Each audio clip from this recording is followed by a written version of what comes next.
Yeah, Magnus, he got the game into exactly what he loves. And I just want to show this, I mean, just the killer technique at the end. He just keeps things simple.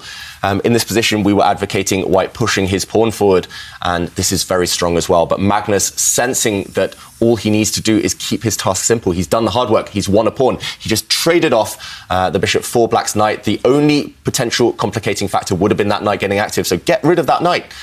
King takes, and now pushing forward his pawn. And he finished this game off with a nice couple of tactics. He pushed this pawn forward even further. And at first, I thought this was a mistake. I thought this wasn't possible. I thought Black could just bring the rook forward and win this pawn next move. That pawn cannot advance because it can just be captured. And there's an awkward pin along this line. But Magnus had spotted that he could just bring his rook across and attack the Black bishop in the corner and trap that Black bishop. And that's what happened in the game. Black's rook found another square.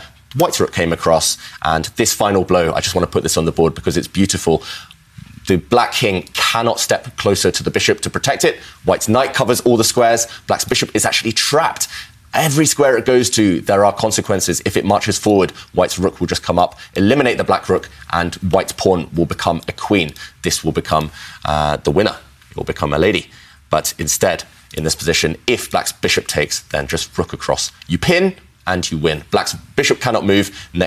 On the next turn, it will be captured by White's rook or knight. So Magnus, yeah, finishing it off with style, that endgame, showing that the endgame, it is just his forte.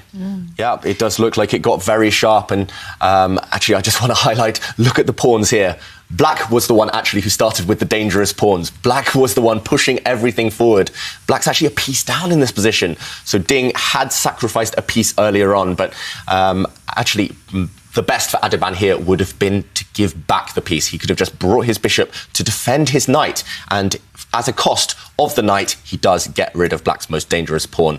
And now Black's other pawn is easily blockaded. Here, Adhiban would have been completely fine, and probably this will end in a draw. Maybe White's position is easier to play, but instead, Adhiban let those pawns advance even more. Actually, he gave up some material. He brought his knight to the side of the board, and then he started pushing his own pawns. And Jovanka, I just want to show this. Bishop takes rook, rook recaptures, this pawn pushes, the rook moves, and this pawn pushes. This game was all about pawns. Pawns are the soul of chess, and here Black was winning due to the strength of these two miraculous pawns, and White's pawns weren't quite strong enough to save the game. Turns in this game, I think the key point, the key moment that Gukesh no longer had any winning chances was here.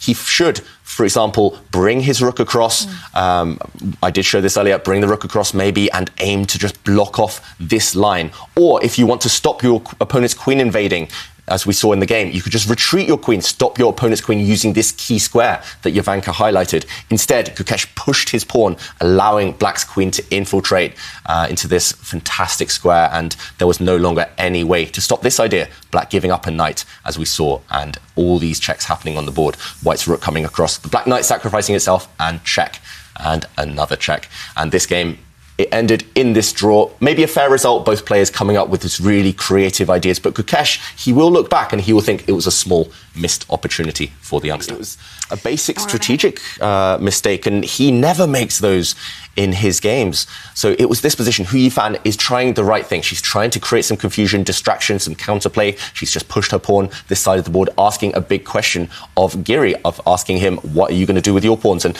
I think the most natural move is to just block things up. White is not ahead on pawns on this side of the board. Just block things up. Stop your opponent from attacking your pawns. You've got everything defended. Next move, Black is just going to bring the king to the center and start advancing this pawn, and Black should win this game. But instead, he played pawn takes pawn. He captured, and after rook takes, suddenly Black's got an isolated pawn here, an isolated pawn here. Black's king has to go across to defend. Okay, in a couple of moves, Black's king had to go across to defend this pawn. But now the Black king is badly placed. It wants to be in the center. And after the rook came across, this is where we saw Anish Giri. He had nothing else to do. He has too many weak pawns, so he traded off the rooks. But after rook takes rook, we saw Hu Yifan defend perfectly in the same game. She just dropped her king back, and with this idea, she managed to hoover up all the pawns and save the draw. One key moment, actually, he found the right idea, but in the wrong order, and that's so typical in chess. In this position, it's very tempting to go after the pawns with the white king. This probably quite good and probably winning, but complicated. Instead, he could have pushed this pawn forward one square, and only after black's knight takes this pawn, now he can go for his idea of sacrificing this knight, and after giving it up, he can push his pawns forward, because actually after pawn takes pawn, knights are terrible at stopping corner pawns. These rook's pawns, they always conquer knights in the end. So this position would have been winning. There's no way to stop white's pawn from becoming a queen. But instead, Ding took the pawn first. And this was not good enough, because it allowed, in this position, if we fast forward a few moves, firstly, the pawn is not a corner pawn anymore, but it did allow black's knight to get back into the center quicker than it otherwise would have done. So Ding, right idea, wrong execution, and Gukesh saving the game. Yeah, I think he just lost the thread. He found this incredible idea, this genius idea that we didn't spot, sacrificing his rook, getting at that white king, but at the wrong moment, he traded a set of bishops, and there was just a blunder, unfortunately, in this position at the end. He could have saved the game by trading queens, actually, here. It's not obvious. He's down on material slightly because white has a rook against his bishop, but he could have taken off a pawn, trading queens, trying to save the endgame. And after a queen trade, I think, actually, here, black has fantastic chances to save it with still some threats against the white king. But unfortunately, as we saw, he took this pawn, and that was the final mistake. We said swapping those dark squared bishops would come back to haunt him, and actually the killer blow came on these dark squares. The black king now helpless along this diagonal. We saw black try to block, but the final position is just a picture of dominance. Black's pieces all here in the corner, unable to move, and a simple idea of checkmate coming now. So Vidit, fair play to him. He defended well when it mattered, and he attacked well. He seized his chance when it came.